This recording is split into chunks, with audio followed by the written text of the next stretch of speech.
Alright, my little math friends, we are back and we are moving on further into Chapter 6, 6.1b. This time we're going to write and simplify an algebra expression. Okay, so we're going to simplify an algebra expression just like we did in the last video, 6.1a. This time we're building one using information in a real-world problem.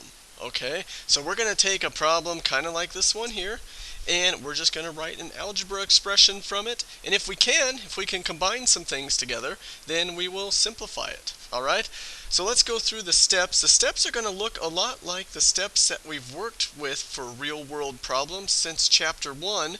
It's going to be the same type of thing. Step number 1, we're going to read through the problem. And as you're reading through, you kind of want to picture what's going on, okay? Jill and Kyle get paid when they complete a project, all right? So get that in your mind. Jill gets paid $25 plus $10 per hour. Kyle gets paid $18 plus $14 per hour. They will each work the same number of hours, okay? And our task is to write an expression that represents how much they will get paid. Alright, so we want a math problem that's going to show how much they get paid. Okay, number 2, we want to underline the task. Oops, underline, not underlines, underline. There we go. Underline the task. Alright, so we don't really have a question with this since we have an algebra expression. It's not really going to give us a question, it's going to give us a task. And our task is to write an expression that shows how much money they are going to get paid. Alright, that's going to be our focus. So both of them together, how much money they're both going to get paid together. Okay, number 3, we have to identify the facts just like we've done before. Okay, go through here and put brackets around your facts. We know that Jill gets paid $25 plus $10 per hour. Okay, that's how much Jill gets. We know Kyle gets paid $18 plus $14 per hour. Okay, and we also know that they will each work the same number of hours. Okay, so it's going to be the same number of hours. I'm going to need that information, so I'm just going to put a bracket there. Alright, now we need to find out what the variable is. So we're going to name the variable. Okay, because there's something in here that we do not know. We do not have a number for something. We're missing some critical information, and this is where the algebra takes place. Can you guys guess what it is that we do not know, what we don't have a number for? Well, I'm going to tell you in case you don't know. It says they will each work the same number of hours, but guess what, my friends?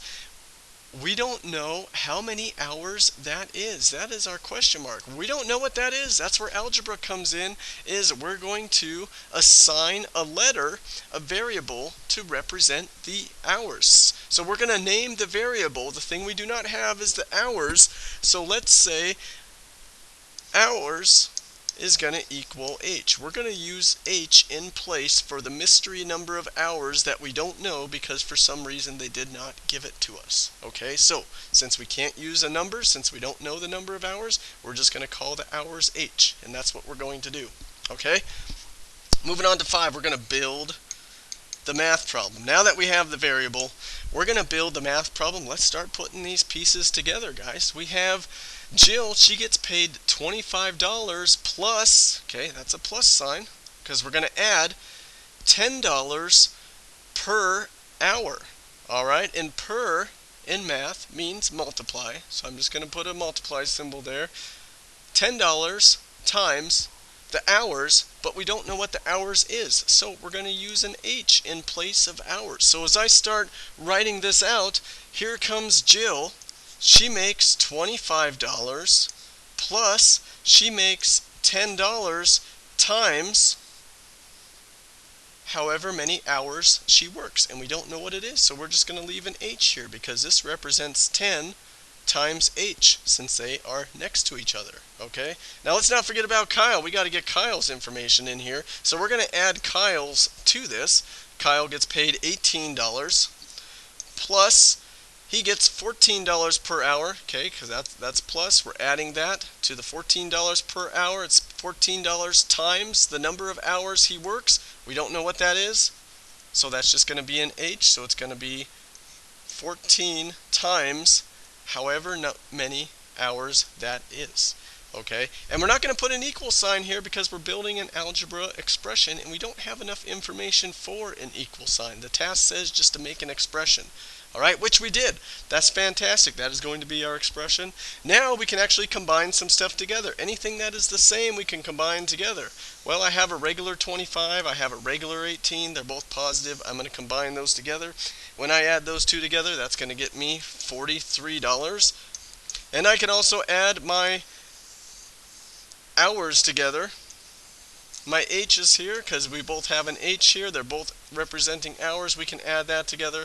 That's going to get me 24 times the number of hours. Okay, so we just simplified this expression to make it look like this. So this shows what Jill and Kyle would get paid. This is the math problem that would show how they would get paid.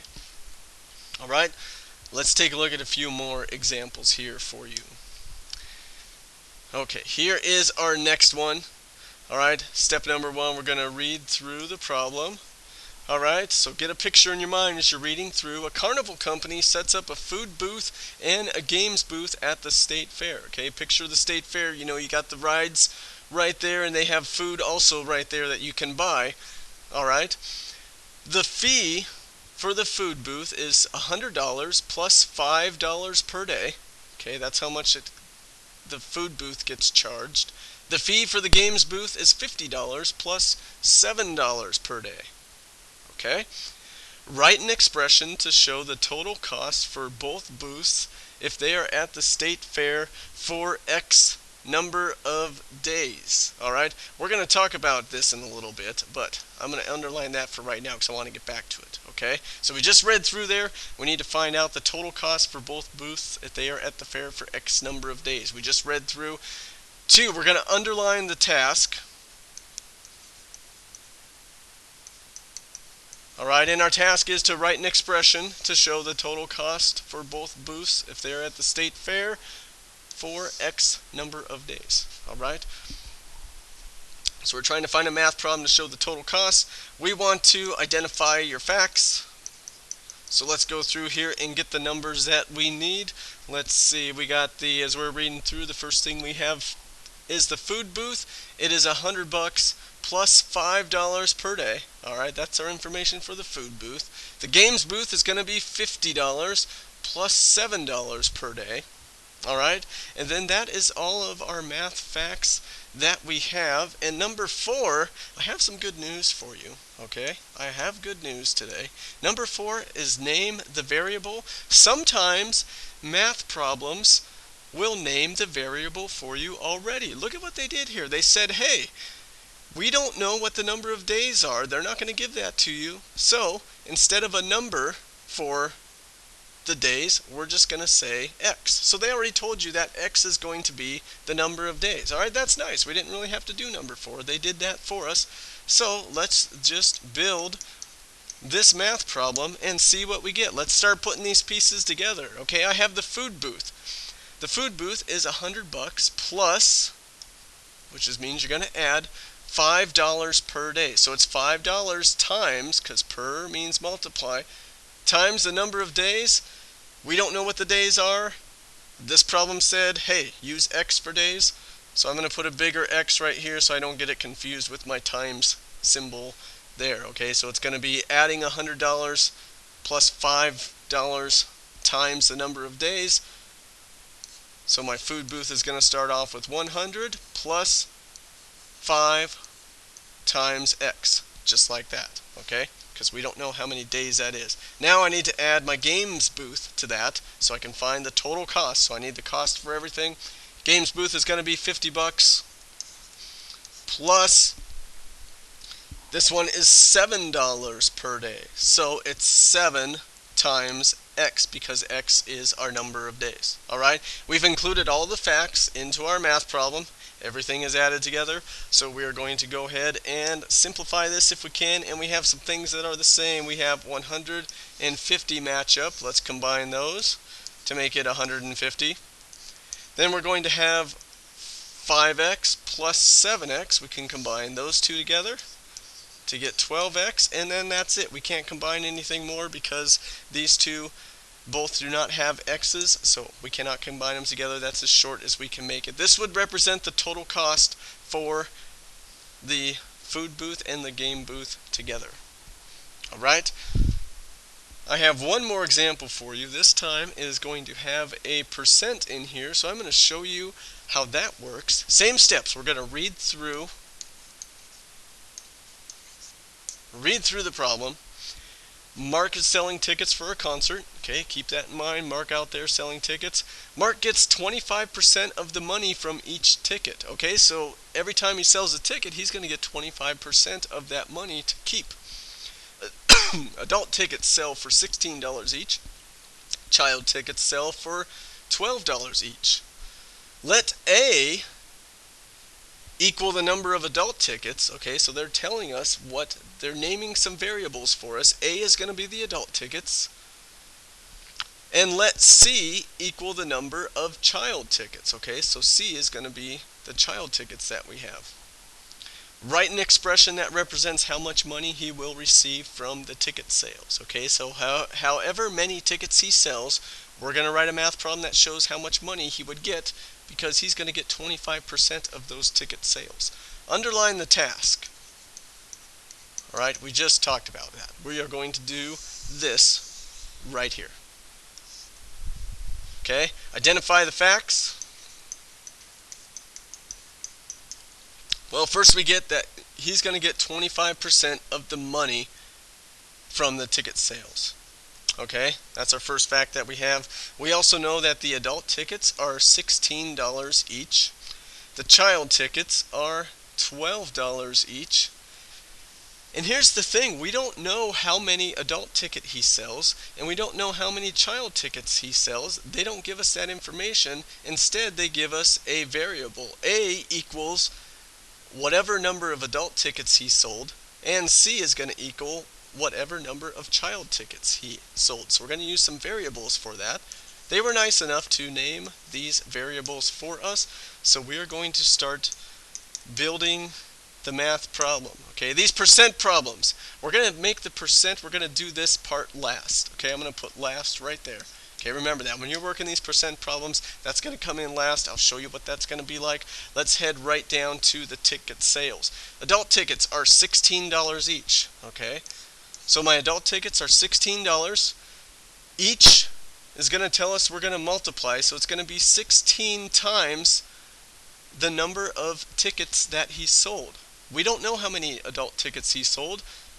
It tells us to use A for that because we don't know what this number is. So it's going to be 16 times A. And then we're also going to add the child tickets to that to find how much total tickets he sold. So child tickets are $12. $12 each. That means multiply. We're piecing this together. The number of child tickets there are, we don't know. They said to use C, just like they had A up here, so they got C. So it's going to be $12 times C. Okay, this shows the amount of money that he sold, or the amount of tickets that he sold, and the money that he got, because he sold a certain amount of adult tickets and he sold a certain amount of child tickets, and he's going to get a total amount of money from that. Okay, now let's bring in the percent. So however many of this he sold, he's going to get 25% of that money from his ticket sales. Okay, you guys just worked with percents in chapter 5. 25% of means multiply, so we need to take 25% times the money he got from the ticket sales. Here's the money from the ticket sales. We need to take 25% of it. We need to multiply that by 25%. So this is what you do with your percent. You're going to wrap this in parentheses. Okay, and your percent, you change that to a decimal just like we did in chapter 5. And what this shows is that whatever these ticket sales were inside of here, it's going to be multiplied by 25%. Okay, that's how you set up your percent thing. Your percent comes in last. Now what we're going to do is just simplify this a little bit by doing the distributive property like we talked about yesterday. The 0.25 bomb is going to go off and it's going to hit everything inside of here. And when I do that, when you start multiplying this by 0.25, then you are going to get 4a plus 3c. Alright? This simplifies it down a little bit. We can't combine anything else together because the A and C are different, so we can't combine them, so that's going to stay just like that. Alright, that's how you do the percent problems. I can help you guys out with more on that tomorrow because those are like the trickiest ones to kind of go through. Alright, I have one last problem for you. It's a try this problem. It does not have a percent in it. Okay, we'll do some more percent ones tomorrow. Do the try this problem, see what